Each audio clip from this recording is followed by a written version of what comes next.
Thanks for tuning in today's episode. For those who are just joining the podcast, this episode is sponsored by Hera Digital, specializing in helping B2B SaaS teams build predictable sales engines. So if you want to learn more about how to take your business to the next level, keep following. And if you want us to do a free growth consultation, drop us the word growth in the DMs. Today's conversation is with Heather Margolis, founder of Channel Maven. Heather has built, sold, rejoined, and then rebuilt her business, giving her a rare perspective on GTM, leadership, and how sales and marketing have fundamentally changed over time. Heather, I'm glad to have you here. Thanks, Jenny. Good to see you. Thanks for having me. Before we get into what you're building today, I'd love to go back a few steps and look at your career, your very unique career. What did your career look like before Channel Maven, and what experiences early on shaped how you think about GTM and leadership now? Yeah. So I really started my career in financial services. I wanted to get into tech, but it was at a time that was just kind of challenging to bridge that gap. It was late 90s, early 2000s. And financial services for me was still on the marketing side, still on the investor relations side. And it just wasn't my jam. I worked at a hedge fund. I worked in VC. The VC experience was amazing for my future because then I went to business school full time. And when I came out of business school, all of those tech founders that I had worked with at the VC firm remembered me, and it just really helped me get my career started on the tech side. But one of the things I learned early on was that I was not a good employee. I was not a line worker. I wasn't the person that you just set it and forget it. I questioned everything, which is obviously very entrepreneurial. I would push back. I didn't care that I was, 23 years old and talking to somebody who had been doing this for 20 years. It wasn't in a disrespectful way. It was in a, hey, have we thought about this? And I also came up in tech at a time where women were not being supported by other women. So I can very clearly point to, and it's funny, so many women of my generation, when we get to these events where we are supporting women and pulling other women up, we talk about the fact that our worst adversary in our careers were these women that we reported to, that didn't want us to steal their thunder, that felt like they had done so much work to get where they were.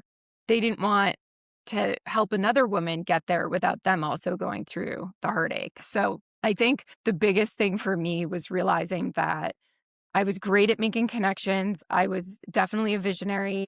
When I got laid off in 2009, which I'm sure so many people, 2008, 2009, and I walked in and my then husband said, I'm not getting another job. I had the biggest smile on my face. We went to the Mac store the next day. We were broke as a joke. We were I guess at this point, late 20s, but we met at business school. So we had loans and all that good stuff. And went to the Mac store, bought a computer, and the rest is history. That's nuts. There's so much to unpack there, Heather. And there's so many things you just said that I really resonate with, particularly knowing that you're not going to be a very good line worker. And you said that you kept asking questions, not in a disrespectful way. And that resonated with me heavily because I had just come out of corporate sales. And the reason why I left corporate sales is because we have all these big ideas, but we cannot execute them. And we're not really given a reason why we can't execute them. And if I feel like if we were given the opportunity to actually explore those avenues, we would probably still be there. So I'm kind of grateful that it never came about. It is, I think, even into this day and age, Heather, you're going to be asking a lot of questions. And I think that's the matrix of what makes a great entrepreneur. From a women's perspective as well, even to this day, there's not a lot of women in the space. So we are SaaS adjacent, but 9 times out of 10, I am meeting with males, and that's okay because we've learned by this point how to deal with that. There is an area where we're finally getting to a point where women are actually uplifting other women, and it's really nice to see. Yeah, for sure. It's something that I have been a part of and am on boards where that is our main focus. And some of my best allies throughout my career have been men. So it's also tapping into them and asking them for support throughout. Yeah, it's definitely nice that we're moving towards a more supportive trajectory. We just had a first female founder on the podcast a couple of weeks ago, and it was like, oh my God, we just clicked instantly. There's something about it that just makes us more naturally comfortable. And I don't know what it is, but hey, I'm glad that we're here finally. Now, Heather, you've had a very unique journey, and I'd love to dive into this more. Building a business, selling it, becoming the CMO at the acquiring company, then getting the name and IP back. How did that experience change the way you think about ownership and control? Yeah. So just taking one step back, Channel Maven at that point was 13 years old. We were 30% consulting services, so building channel programs, especially within SaaS organizations, and 70% more of an agency, like a content house. We were churning out content, both the SaaS companies communicating to their partners and then helping the partners drive demand. And in 2019, I came up with a new idea. It was a platform. It was the ability to sync video, which anyone now is like, wait, that's super simple. But in 2019, we actually got a patent for it. So at the time I was raising money, and I can't raise money on a 13-year-old company, or didn't want to because it was my company. So I started a whole separate entity. I had my executives who could run the Channel Maven side of the business so that I could run Spark Your Channel, which was the platform. And we launched February 20th of 2020. So 2020, we thought it was so cool. Except 3 weeks later, the entire world shut down. And raising money was challenging, and going on sales meetings. Like, I had all these flights booked, everything canceled. The world came to a halt. I had a 2 and a 4-year-old at home and was going out of my head. So the entire experience was not what it would have been. But I also realized through that process that running 2 companies is insane. Like, there's absolutely no way anyone should try to do that. So when I went to try to get this software sold, the company that eventually acquired us, 360 Insights, wanted me. They said, great, we'll take the software, but we're going to do an acqui-hire, which is we're going to bring everyone on the Channel Maven team over. We'll run the agency within 360 Insights, which is a large SaaS company, and you'll be our CMO. So I ran marketing for 2.5 years. And I think 8 months in, we were all like, yeah, she's not an employee. She's definitely a founder. Yeah. And the travel, I mean, I thought I was traveling a lot before. Not only was I traveling for all the shows and all the sales meetings, but now I was also traveling for executive leadership meetings, and they were out of Toronto. So it just became too much. And they were actually getting rid of the consulting side of the business. So I said, you keep the agency and the software, and I'll take just the consulting back. So I got the name back, which they weren't even using anymore. And I got all of our consulting and training IP back. And we now partner. We're strategic alliances. So it worked out great for everybody. Yeah, yeah. And with your level of expertise and your grit, by the sounds of it, they're like, look, Heather, you do your thing over there and we'll do our thing over here. And eventually meet in the middle somewhere. And it's going back to the first conversation of like, you're not an employee. And you can tell evidently 8 months in, you're like, yeah, this is not for me. I can mute what comes out of my mouth, but my face does not. If you're sitting in an executive team meeting and you're like, that's not a good look. Like, I don't play poker. Let's put it that way. That means that's like if you'd be super trustworthy though, in terms of having you on the team, right? And you just tell how it is. Very authentic. Yeah, and it's very rare these days. So I think it's a good thing rather than a bad thing. But can you share a bit about your role today and how it fits into the bigger picture at Channel Maven? What does a typical day look like for you now compared to the earlier stages? Sure. I think it actually resembles the earlier days of the first time around than it does the later days. So I don't have the 30-person team that I had. I have 3 people, and I'm doing sales and working on projects. You know, when you're selling your company, you go through all your financials.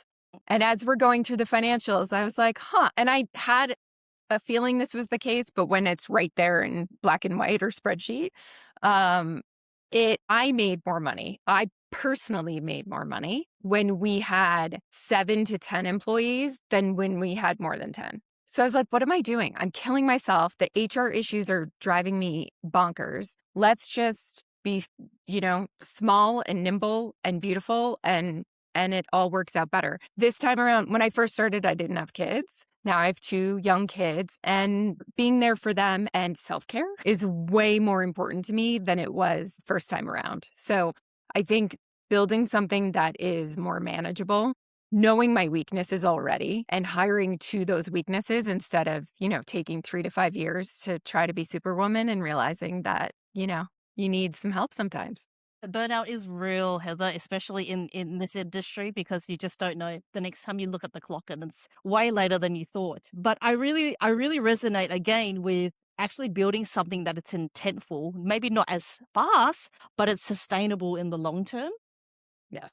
I think when you touched on them, when you looked at the financials, and that's probably touching on your financial background and say, hey, is this really worth the amount of resources I'm investing into it? And there is merit in actually scaling back, which a lot of people don't talk about. They're always looking forward and scaling aggressively forward, but there is a lot of value in stepping back.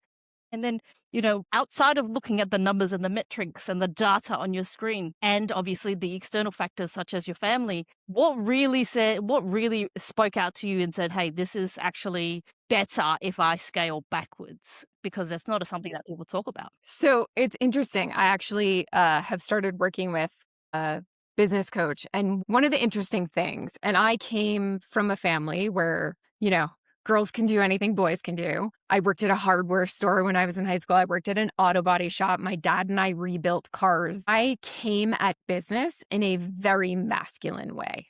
And don't get me wrong, I'm a girly girl. Like, I get my nails done. I like getting dressed up. But I would walk into a conversation in an incredibly masculine way. And I have found in my personal life, in my relationships with friends, in my relationships with family, and now in my business, that coming at it from a more feminine place where it's okay to be feminine and still be smart and strong and driven. So I think that was one of the biggest things for me, that I took a step back. We used to have this like really burgundy, actually, the color of my shirt logo, and now it's a purple logo. And we would come into meetings very aggressively, like, this is how you do it. And now I think we come at it from a more nurturing, like, we'll take care of you. You don't have to do it the way we do it, but we want to bring you up with us. And our clients notice it. Yeah, that's something that I can obviously take on board a little bit more as well. Thinking I grew up with three brothers. Also, Two brothers. see, there's correlation here somewhere, Heather, and we're both business owners, so there's something there Yeah. that probably needs to be studied. I've worked in tow trucks before. I've done all of that, and I am almost. I feel like I'm you, maybe a little bit way back then. But starting off, I came really aggressively and got entering board meetings. I'm very aggressive because I felt like I had to in order to match their level. But really, what you're saying is there's actually value in not being masculine or masculine presenting when it does come to those kind of harder conversations. And that's something I'm going to take on board as of today, Heather. I'll give you my coach's name. She's great. That's awesome. And that's something also people don't talk about. So I love that we're uncovering things that, people aren't really talking about, or giving people the platform to really solidify that, we don't have to do things everybody else is doing. And it's probably good that we're not doing things that they're doing. Exactly. So, from a sales and go to market perspective, it may look very different today than it did in 2009 and 2021. From your perspective, what are the biggest shifts you're seeing right now compared to back then?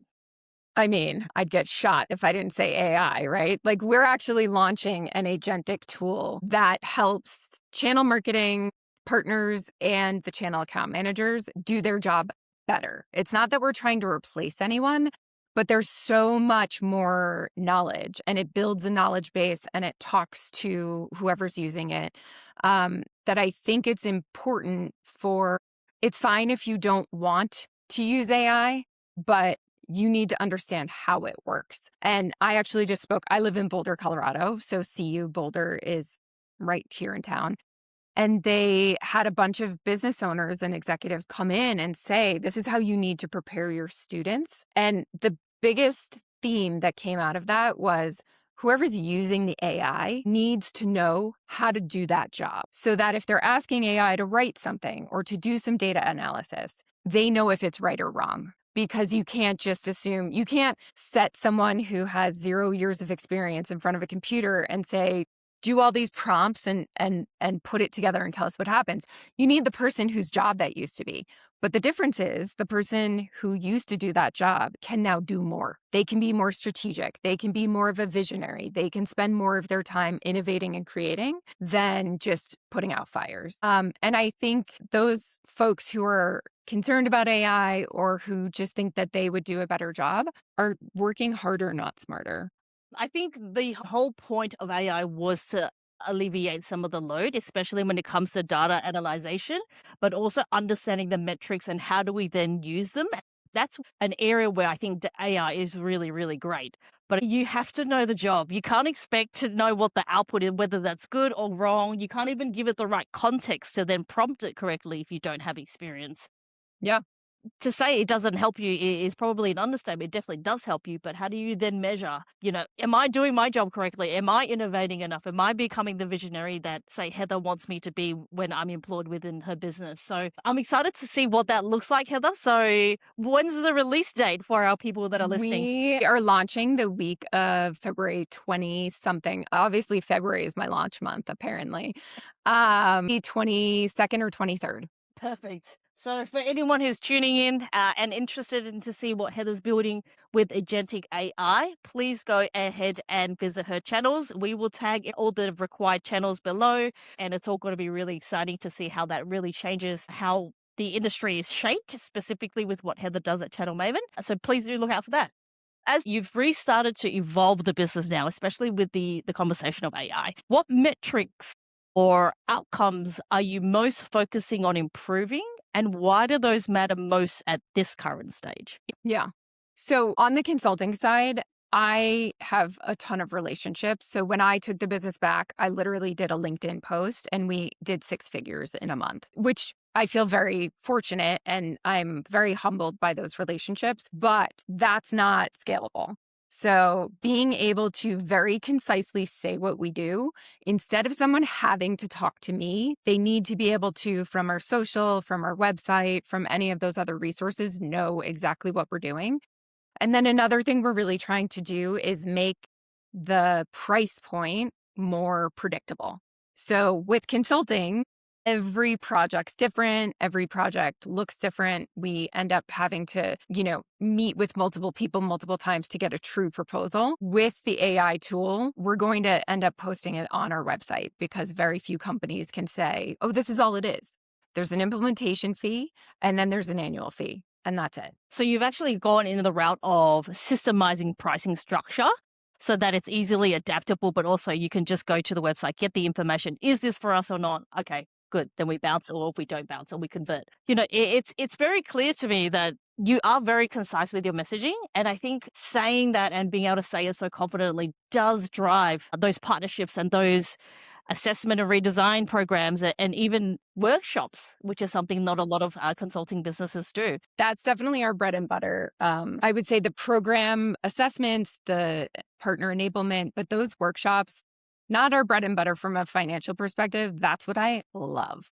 Like me walking into a room of people who are ready to debate and banter and work hard at something and have a really good time. And I think I'm funny. So I really love just getting out and talking to people and doing what we get super passionate about. It's funny when anybody not in the channel asks me what I do and I start talking about SaaS or channel partners or systems integrators, they look at me and they're like, I think you think that's interesting, but I have no idea what you do. So, I think you have to love what you do. I know a lot of founders who founded something with an exit strategy in mind. Like, this is an idea that's going to make us a ton of money. And none of them were successful. You have to truly believe in what you are trying to sell. I think you hit the nail on the head, because if you're looking to get as much money or get a ton of money, you don't last long. Irrespective of what industry you're in, SaaS particularly, because with that many competitors in the industry, very quickly people are going to find out, oh, you're just here to build and sell, build and sell, build and sell. And if that model works for you, by all means, I just don't think it's a position where you can build something long lasting like you've done with Maven, obviously, because you've been it for a long time. We're going on 17 years. Wow. And in terms of where we are now in the industry and your level of experience and how long you've been able to survive, that it just tells me lots of wisdom and experience.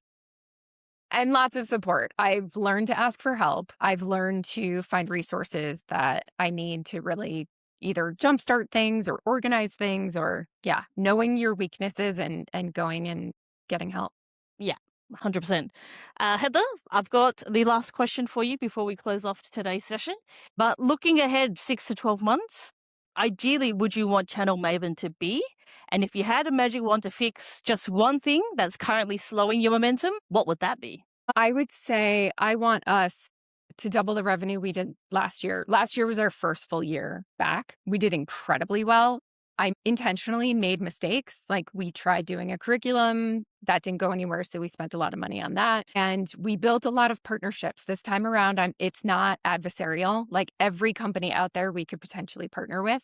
And then one thing that is slowing us down, definitely resources. Like I have my 3 people, but we could certainly kick things up a notch. I need to backfill myself as a salesperson, and that is the hardest thing to hire because all my clients know me. I think if you were to do outreach, people are going to expect to talk to you. So that is, unless we make an AI clone of you, Heather, so that she can sit in the meetings and then you can do what the sales front. It is tricky and it's very hard to find the right person who can deliver as well as you or without having to spend as much time into the development. But that's probably an area that I can look into. There's definitely a need right across the board. When I speak to prospects, clients, they all say the same thing. But Heather, thank you so much for sharing your journey and your story so openly. What really stands out to me is how rare it is to have a perspective of building, exiting, re-entering, rebuilding, especially in a market where GTM dynamics are changing so rapidly. For anyone who's listening, we'll include Heather's details and Channel Maven's details in the show notes below if you'd like to learn more about her work and look out for her AI release. But thank you for joining us again on the SaaS Playbook, Heather. Jenny, thanks so much for having me. And thanks everyone for tuning in. Would love to connect with you.